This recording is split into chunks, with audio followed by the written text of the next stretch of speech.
Welcome back to the Vancouver Resource Investment Conference.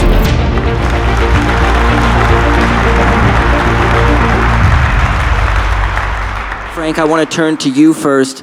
As the co-chair of the International Crisis Group, I want to talk about your view. Firstly, the macro view on perception versus reality when it comes to international relations between Mexico and the United States on the geopolitical stage. We've seen a lot of back and forth in the media, but what's actually happening on the ground? Okay, well, first and foremost, I've traveled all over the world, and I've always found that if you make it on America's shit list, it's usually a country full of very nice people. And this is true. It's just, no matter how the U.S. perceives other countries, you'll find that many places in the world are the nicest people to deal with. I'll give you a perfect example.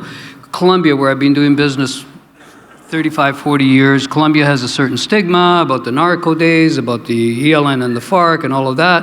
And it still holds that stigma today, but Colombia has treated me very well. It's got a rule of law. It's the longest running democracy in Latin America. The courts work.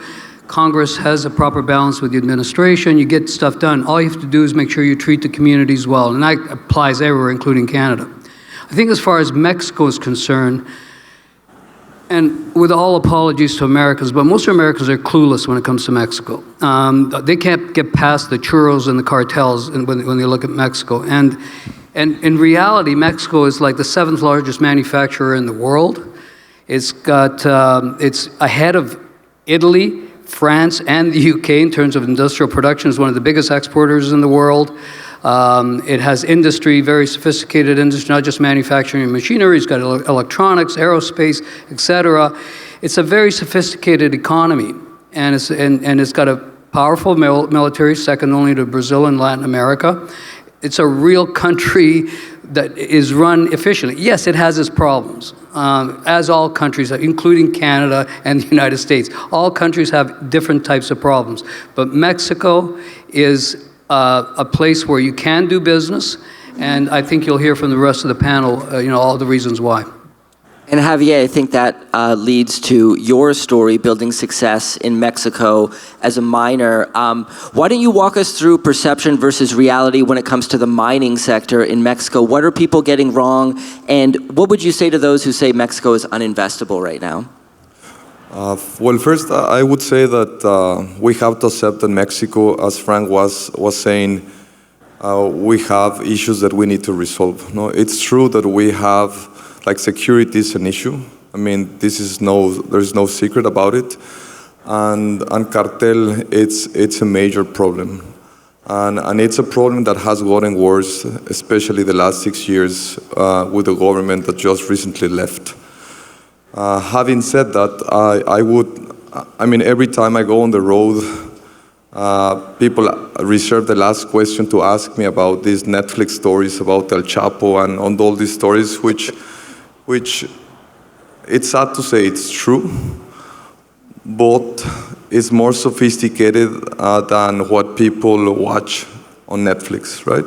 We do have those figures like El Chapo and these other now famous guys that people watch in these shows, but to decide invest, first you have to understand what's a cartel. And of course, I don't have hours to explain what's a cartel, but the simplest way for me to explain is a cartel is a very sophisticated economic organization that has tentacles all over the world. It has tentacles in Mexico, it has tentacles in the US, in Canada, all over the world. Unfortunately, the Mexican cartels are leaders in the world, no, in this specific issue. Having said that, the easiest way for me to explain what a cartel is a very sophisticated and powerful union. Like in all countries, we have to deal with unions. I guess with the big exception that this specific union has AK-47s, which makes the dealing with them more complex, right? Having said that, I mean, Mexico is one of the most blessed countries in the world in terms of natural resources. It's number 1 for silver. 25% of silver comes from Mexico. Almost 50% of primary silver comes from Mexico as well. So I guess the way I think about it, and just to be funny, I'm Mexican, so I can make fun of our own country. I mean, I just think the way it happened was, God was creating the world, and then he was into Mexico, and he gave us all these amazing natural resources, gold, silver, oil, copper, everything. But then probably he realized, it can't be that perfect, so then he threw Mexicans into so then how you work around it, right? Because we have a Mexican, and I understand our own weaknesses and limitations in the way, I mean, if we do things the American way, we wouldn't be Mexico, we would be the US, right? And so having said that, the easiest way to deal with a union is very simple. You have to have all your people happy, right? And the communities, as Frank was saying, you have to have them on your side. So the only way you have an issue with a union is when your people are not on your side. When people are on your side, the community is on your side, and they truly believe that you care about them, there's very little chances that they will go against you. And if I may, I would make another comment. So again, Mexico is super blessed. So 50% of the problem is resolved. It's one of the richest natural resource countries in the world. So then it's how you execute in country. So as I was saying, going back to Netflix shows, you always, the simplest solution, having happy people, but the formula has to be having talented women working in the organization like Karen, no? So if you have mostly women, because you have never seen a show where you have La Chapo, no? It's always idiots, men, Mexican men, trying to deal with the organizations. So women are more honest. They don't like to migrate to other places. They care about their communities. And as I explained how this union works, most likely people related to this amazing woman that works in our companies, they might be part of the cartels, of these complex unions. So the way to send the signal to these bad guys to not mess with us is you have happy people, happy women working in the organization, they will find the way to send the message, don't bother them because they do the right thing for us. And we want to stay in this community. We don't want to go legal or illegally to the US. So I would say the problem is not that it's uninvestable. The problem is that sometimes, people don't understand that as Canadians, they don't like to be pushed by Trump. Mexicans, they don't like to be pushed by gringos, right? So you have to work on how you blend the cultures so that you get understanding our own weaknesses as a culture. Then you bring the talent from outside so you deal with the cartel situation, which again is a complex union. That was a great summary there. Sean, what do you think about the current the perception of Mexico in capital markets, and how is that perception potentially creating an opportunity for investors willing to look closer? So Ranj and I were mistakenly welcomed to the panel because they thought we were Mexican. But no, seriously. I got a call in September from a mutual investor that Javi and I have done really well by, and he thought we should get together. And this is a business of friendships and opportunity. And so Frank and I traveled down to Mexico. We met Javi's colleagues and friends. And, there is a myth, like I'm born and raised in Vancouver. And I was told BC was uninvestable. And so despite being in the mining industry for 22 years, I only started working in BC in the last 7 or 8. And I'm a director of an organization called the BC Regional Mining Alliance. And that alliance has attracted a lot of capital. It's brought Indigenous peoples, it's brought government, and it's brought investors together. And I shared this experience with my new partners, and they like this model. And we're exploring the Mexican Mining Alliance, which, it started in the Yukon, with the Yukon Mining Alliance. It was used in BC. Before the alliance in BC, we had no majors. We had companies that were struggling for capital. But when we showed investors the reality versus the myth, and the question is, the perception is permitting and it's security. That's Mexico. In BC, it was indigenous and government. And they're tough conversations. This is by no means simple. But having a venue, an avenue, a platform, Rick hosted a wonderful segment, a boot camp on the Golden Triangle, where we got Walter Coles, who has taken a company, Pre-Alliance. Skino's a founding member of the BC Regional Mining Alliance. Pre-Alliance, $30 million market cap, $4 billion company today. Now there's other inputs, the gold price, the project developing, but I want to create an organization that attracts capital to a place. If you go back to the 1500s, if it wasn't for Mexico, the world as we know it, global trade, would not exist. So happy to be here, and happy to introduce this new alliance and take what's working in the north. And again, Yukon, 40,000 people. 40,000 people in a landmass that's a quarter the size of Mexico, that has 140 million people, and Yukon's done a phenomenal job, despite the weather, despite the remoteness, of bringing capital and moving projects forward. And Karen, you're the CEO of the Mining Chamber of Mexico. So from that perspective, I'd love to get your thoughts on the reality when it comes to operating and investing in Mexico as a mining jurisdiction today. What are people getting wrong, and where does the opportunity lie? Thank you, for sure. Well, first of all, I would like to thank for the invitation and, of course, the opportunity to openly speak about the realities beyond the myths for the mining industry in my country. Well, we have heard from a fellow panelist, who I am delighted to greet, and guys, this is a pleasure to share this space with you. Some of the challenges that Mexico has faced, especially in the last 7 years: permits, policies, rule change, security. But Javier told, none of those can be denied, but what cannot be denied as well is that Mexico is essential a mining country. Not only because we have a vast mineral and geological potential. Well, you know that Mexico ranks among the 15 top producers in 19 minerals, and 9 of those minerals are considered critical for North America. So that put Mexico in a very essential position to strengthen the economy and the supply in North America region. But at the same time, I have to say that now we are facing a different era in Mexico.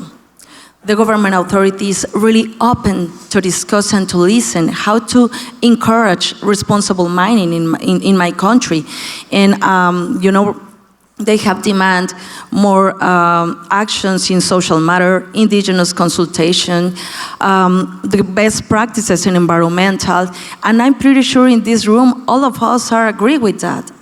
I mean, Canada has been very generous to share their best practices with a lot of Mexican companies, and they are complementing right now to develop a better mining in Mexico.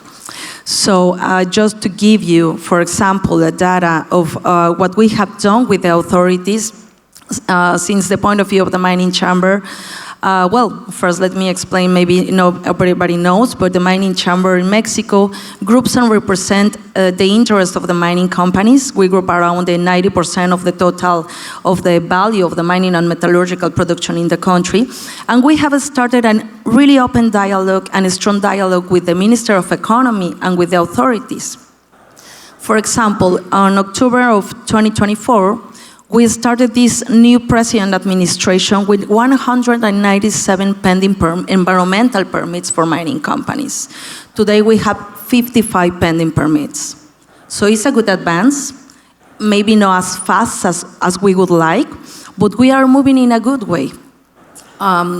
Of course, we have these key projects that we are continue discussing with the authorities, but they know they need mining. They mining for the economy.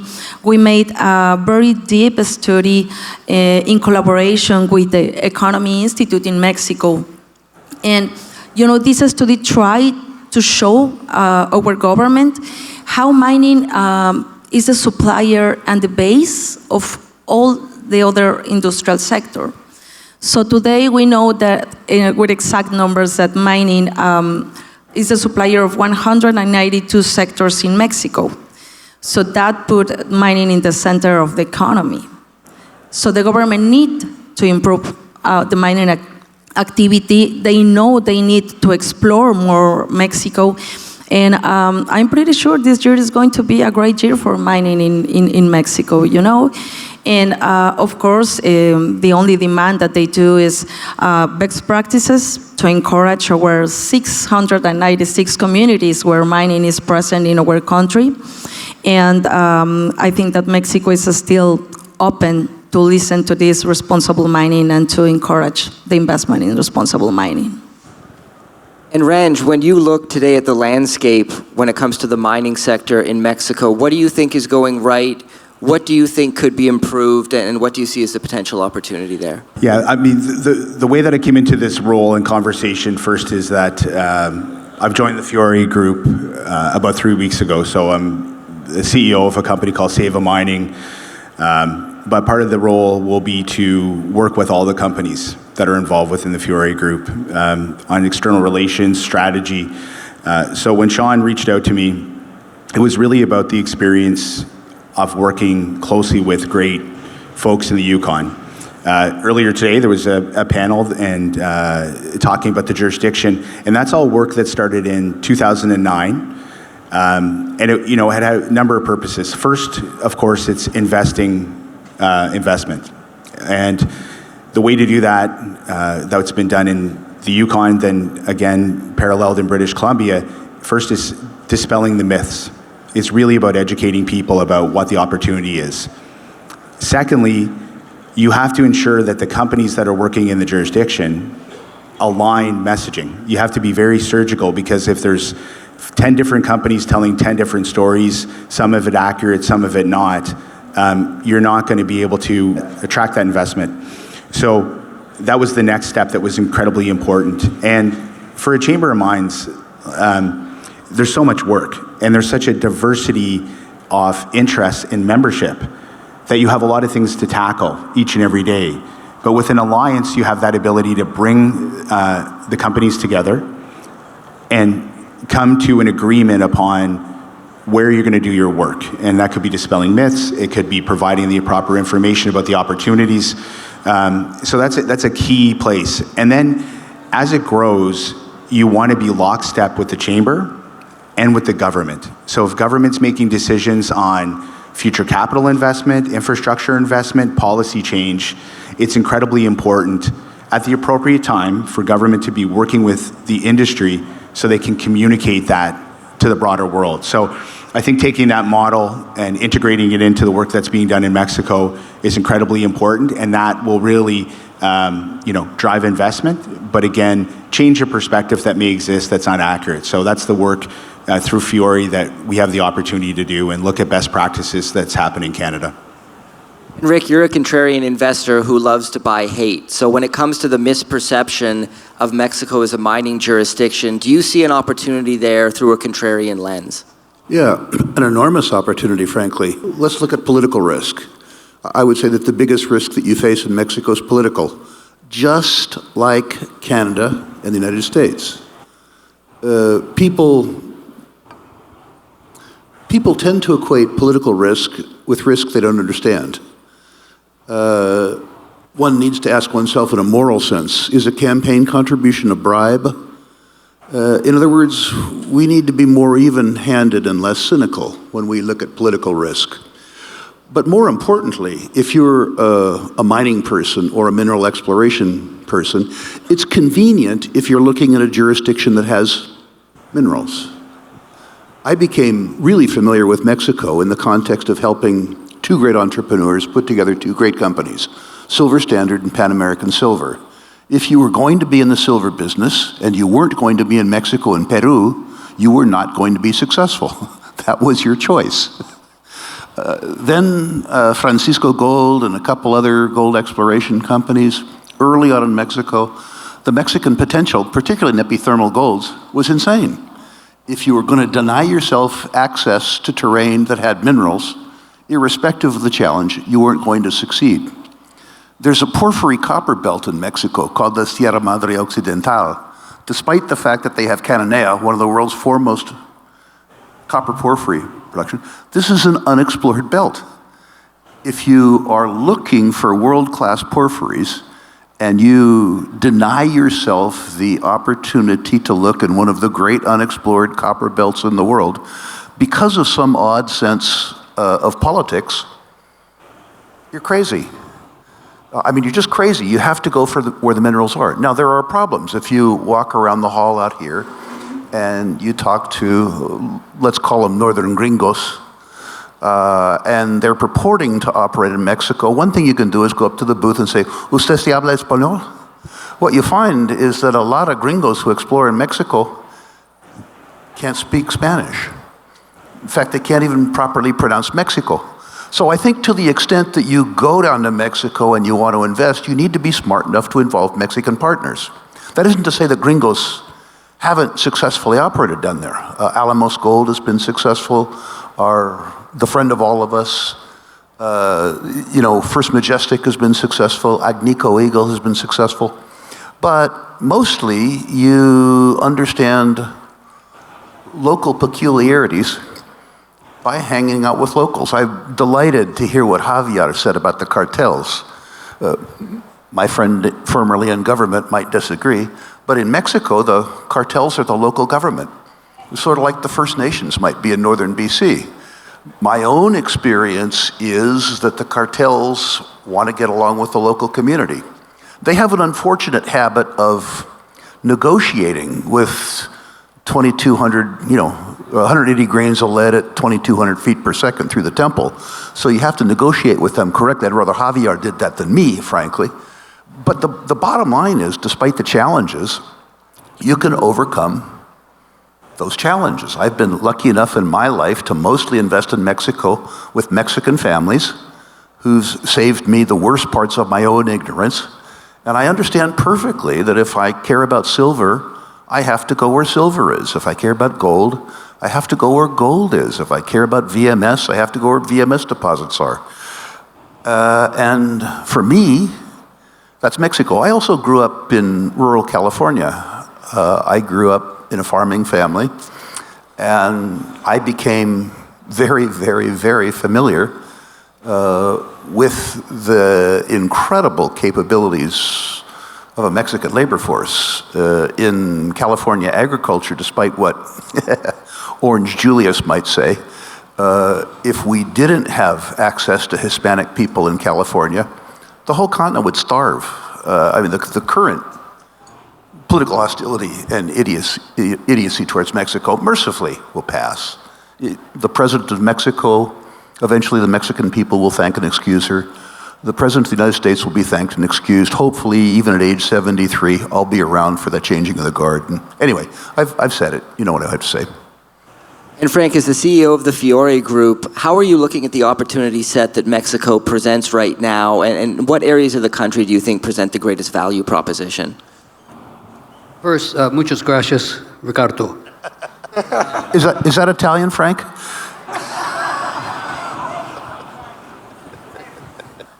Listen, I'll leave that question to those that are more familiar with the regional aspects of mining, which I only know a couple. I had one experience that I think is worth mentioning. I had a company a number of years ago that had a mine called Los Filos, and I think it's the number 1 or number 2 largest gold mining company, the number 2 in Mexico. And when we had it within Lea Gold, we had great community relations. There were 3 different communities in the area that we had to deal with and negotiate with. And it wasn't always easy to negotiate, but we negotiated and we were able to operate successfully without any major incidents. That company was acquired by another company who had a different view of how to approach the community. And when they told me that they were going to change the approach, I said, be careful, that might backfire on you. And sure enough, it did backfire, and that mine has been closed. It was blockaded by the community, and it's been closed for how long now? Year and a half it's been closed, and it's a beautiful mine. And it's for a simple reason that, for whatever reason, the new management decided they were going to take a much harsher approach and negotiate in a way that was not taken very well. And the result was Now they've got a closed mine that was producing 250,000 ounces a year. So we believe, I certainly do with my other companies, especially in Colombia, you have to work very closely with the communities. Make sure that they participate in your success. And you can do that in many different ways. And then you will have good relations. And community is more important than government, by far. And Ranj, why don't you tie this all together for us? Given everything that we've discussed so far, what is the best path forward and the plan for the Mexican mining sector, and how do you see that being executed moving forward? Look, I think that, again, you go back to best practices. You've heard it today very clearly about what the opportunity is. Historically, there's been incredible success.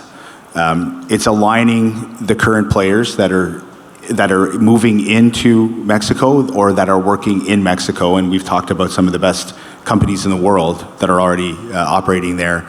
And I think it'll just be the work with the chamber and having an alignment to really think about what's holding investors back, and then making sure they have the proper information. And that really just becomes sort of a triple threat of having the alliance working very closely, supported, aligned in a collaborative way. Second, being hand in hand with the chamber, making sure that the information that the chamber and the alliance are putting out are in sync, but probably taking a surgical approach to one or two things: the conversation about cartels, the conversation about the regulatory regime, and then having that relationship with the Mexican government. I think like the geology's there, the capital's out there, especially in this market, and the right operators are there.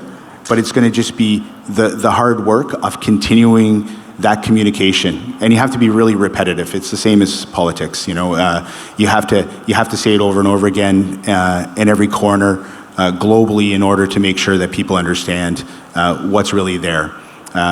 You know, again, shout out to the Yukon's done an incredible job. Successive governments have done an incredible work with operators, government, to make sure that you see investment. And it's been something that, of course, you know, you're seeing that now, and you've seen throughout this conference. So it can be done, but again, it's about alignment and a commitment collectively with everybody. And Karen, I'd love for you to follow up on what Ranj was saying. What do you think needs to be done moving forward in the Mexican mining sector, and what is your vision for the future of mining in the country? Well, I think that what you mentioned is very important. It's a key thing is to have the correct contacts, right? To develop a good project since the beginning, since the exploration stage, to take in account all the stakeholders that we need, just group it together, and to work very close with the correct communication channels. The chambers, the official chambers in the country, the government authorities in the country that today they are very open just to knock the door and say, hey, I'm interested in developing mining in your country, right? So my vision for the mining in this new era in Mexico, I think it's going to be, just as I mentioned, the center of the economy. Because mining can, supply a lot of change in Mexico, can make us win competitiveness for the North America region. And today, the government knows that they need mining to develop and to increase our economy. So my vision is very positive. I know that I think that this year we are going to see new operation starts, see how the exploration is going to be encouraged. So. I think it's going to be great again in Mexico. Excellent, fantastic discussion, everybody. Thank you so much for joining us today. Ladies and gentlemen, a warm round of applause for our wonderful panel members.